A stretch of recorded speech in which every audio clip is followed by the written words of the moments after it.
ከዚህ በፊት ዓለም ላይ ከባድ ሽልማት የሚያስገኙ የሩጫ ውድድሮች አሉ። ከዚህ ውስጥ አንዱና በስምም በክብርም የሚጠቀሰው ዳይመንድ ሊግ ነው። አሁን ምናልባት የዳይመንድ ሊግን የበላይነት ሊወስድ ይችላል ተብሎ እየተጠበቀ ያለው ግራንድ ስላም ትራክ ተከስቷል። አትሌቶችን ከፍተኛ የገንዘብ ሽልማት እንዲያገኙ ከማድረግም በዘለለ ምርጦቹ የበለጠ ምርጥ ለመሆን የሚፎካከሩበት ሩጫ ነው ግራንድ ስላም ትራክ። ይህ ብቻ አይደለም፣ $100,000 ሽልማትን ማካተቱም አትሌቶች በገንዘብ ራሳቸው እንዲያደራጁ እያደረገ ነው። ፍሬወይኒ ኃይሉ በአስደናቂ ሁኔታ ሌላኛውን ድፍን $100,000 ለራሷ ያደረገች ኢትዮጵያዊት አትሌት ስትሆን ፍሬወይኒ በተጨማሪ ደግሞ ሂሩት መሸሻ በሚያስቆጭ አጋጣሚ ግማሹን ሽልማት አታለች። ለመሆኑ ግራንድ ስላም ትራክ ምንድነው? እነ ፍሬወይኒ ኃይሉና ሂሩት መሸሻን ጨምሮ ሌሎች ምን ያህል ሽልማት አስገኙ? ከ1 እስከ 10 የወጣ ሰው ምን ይሸለማል የሚለውና ሌሎች መረጃዎችን ልንነግራችሁ መተናል። ላይክ፣ ሼር፣ ሰብስክራይብ ካደረጋችሁ በሁሉ ስፖርት የኢትዮጵያ አትሌቲክስ የድል ዜናዎችን በቀዳሚነት ታገኛላችሁ። ፍሬወይኒ ኃይሉ ሲባል በርካቶች ወደ አእምሯቸው የሚመጣው በፓሪስ ኦሎምፒክ የደረሰባት በደል ነበር። በዛ ወቅት በእንባ ታጅባ ፊቷም በሐዘን ድባብ ውስጥ ሆኖ ለኢትዮጵያ ሕዝብ ያስተላለፈችው መልእክት ዛሬም ድረስ በማህበራዊ ሚዲያ የሚዘዋወረው ቪዲዮ ነው። አሁን ግን ከቅርብ ጊዜ ወዲህ ፍሬወይኒ ኃይሉ ሳቋ ተመልሷል።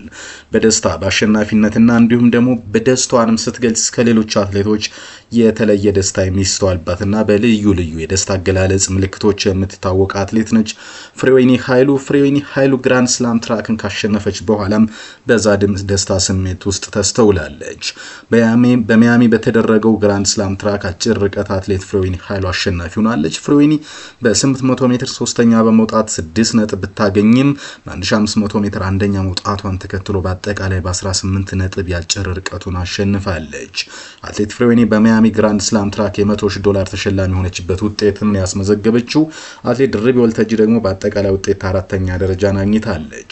በ1500 ሜትር ሶስተኛ ወጣ የነበረችው ድርቤ ወልተጂ በ800 ሜትር አራተኛ ደረጃን አግኝታለች። በተመሳሳይ በአጭር ርቀት የኪንግስተን አሸናፊ የነበረችው አትሌት ድርቤ ወልተጂ በ11 ነጥብ አራተኛ ደረጃን አግኝታ የሚያሚ ቆይቷን አጠናቃለች። በዚህ ምክንያት በ24 ግላስኮ በ1500 ሜትር ወርቅ፣ በ25 ናጂንግ በ3000 ሜትር ወርቅ፣ በ23 ሪጋ 1 ማይል የብር ሜዳሊያ ባለቤቷ 1500 ሜትርን 3:55:28 በቱሪን 2024 የሮጠችው 800 ሜትርን 2:00:46 በ23 የሮጠችው ፍሬወይኒ ኃይሉ በአስደናቂ ሁኔታ $100,000 ሽልማት አግኝታለች። በአጠቃላይ ሁለቱ ማለት ነው ፍሬወይኒ ኃይሉና እንዲሁም ሂሩት መሸሻ ብቻ $150,000 የአሜሪካ ዶላር ወይም ደግሞ ወደ ኢትዮጵያ ብር ሲመነዘር ከ20 ሚሊዮን ብር በላይ ሽልማቶችን ማግኘት ችለዋል። በተለይ በያዝነው ውድድር ዓመት የተጀመረው የትራክ ግራንድ ስላም ውድድር የሁለተኛ ከተማ ውድድሩን በሚያሚ ፍሎሪዳ ሲያደርግ እጅግ ተጠባቂ ነበር።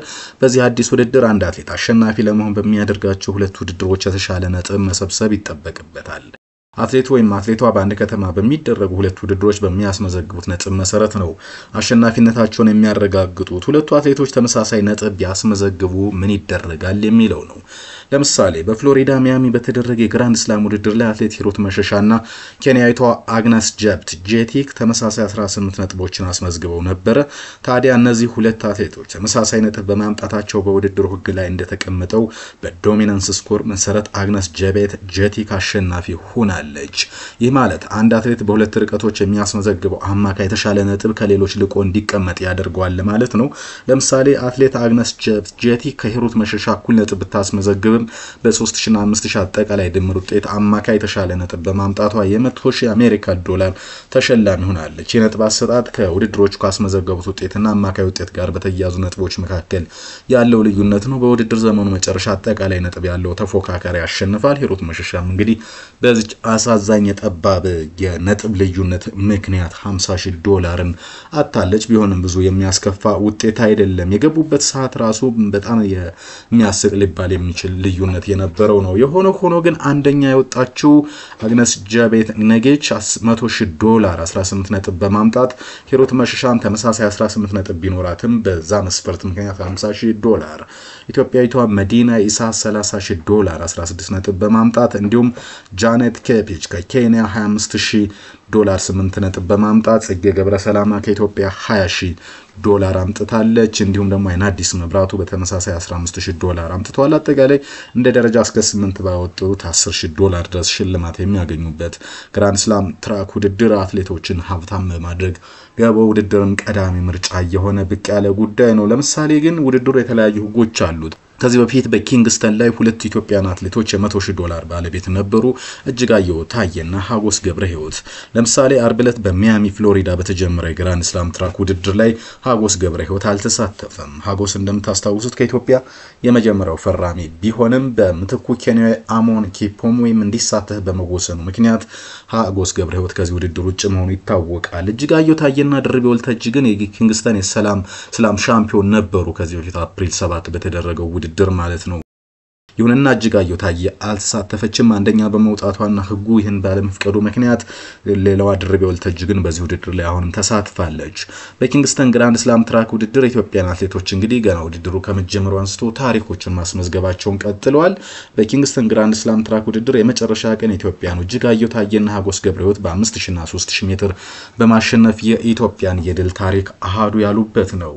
በዛ በጃማይካ ዋና ከተማ ኪንግስተን አስተናጋጅነት በተካሄደው የ25 ዓመተ ምህረት የመጀመሪያው ግራንድ ስላም ትራክ ውድድር ሲጠናቀቅ በሴቶች ረጅም ርቀት ምድብ እጅጋየሁ ታዬ 5000 ሜትር ፉክክሩን 14:54:88 በሆነ ሰዓት በአንደኝነት ማጠናቀቋን እናስታውሳለን። በተጋባዥ ተፎካካሪነት ወይም ግራንድ ስላም ቻሌንጀርነት በኪንግስተን የተገኘችው እጅጋየሁ በምድቡ በ3000 ሜትርና 5000 ሜትር ያደረገቻቸውን ሁለት ውድድሮች በቀዳሚነት በማጠናቀቅ 24 ነጥብ የስላም ሻምፒዮን ለመሆን በቅታለች።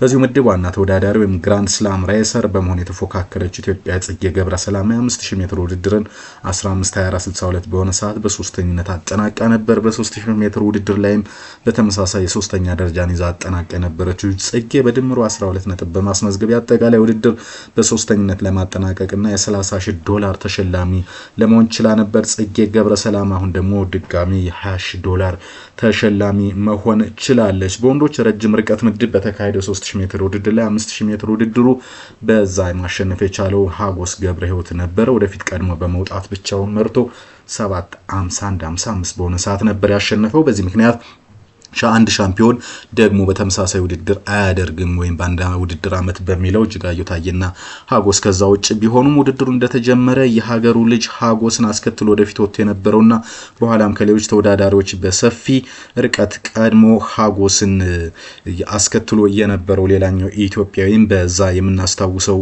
ጉዳይ ነው። ማለትም ጥላሁን ኃይሌ ነው እያልኳቸው ያለው 8:00:65 በሆነ ሰዓት ሁለተኛ ሆኖ ነበር የጨረሰው። የዚህ ምድብ የነጥብ አጠቃላይ አሸናፊነት የ5000 ሜትር አሸናፊ በነበረውና በ3000 ሜትር ሶስተኛ ሆኖ በጨረሰው አሜሪካዊ ግራንት ፊሸር 18 ነጥብ ሲወሰድ ሀጎስ ገብረህይወት በ17 ነጥብ ሁለተኛ በመሆን $50,000 ተሸላሚ ነበር።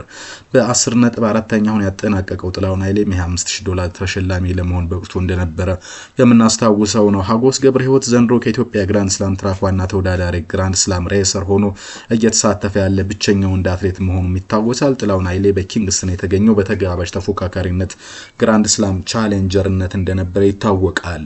ከኢትዮጵያ በዘንድሮ የግራንድ ስላም ትራክ ዋና ተወዳዳሪ ግራንድ ስላም ሬሰር ከሆኑት ሁለት ሴት አትሌቶች አንዷ የሆነችው ድርቤ ወልተጂ ሌላኛው የስላም ሻምፒዮን ለመሆን የበቃች አትሌትም ነበረች።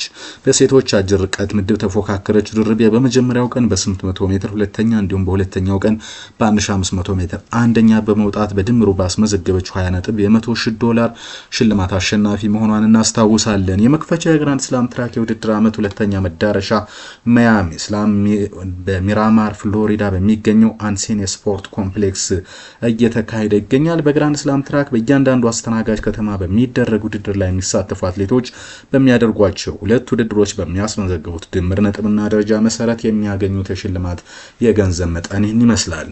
$100,000 አንደኛ፣ ሁለተኛ ወጣው 50,000፣ ሶስተኛ 30,000፣ አራተኛ 25,000፣ አምስተኛ 20,000፣ ስድስተኛ $15,000 ሲሆን ሰባተኛ 12,000፣ ስምንተኛ $10,000 ይሸለማሉ።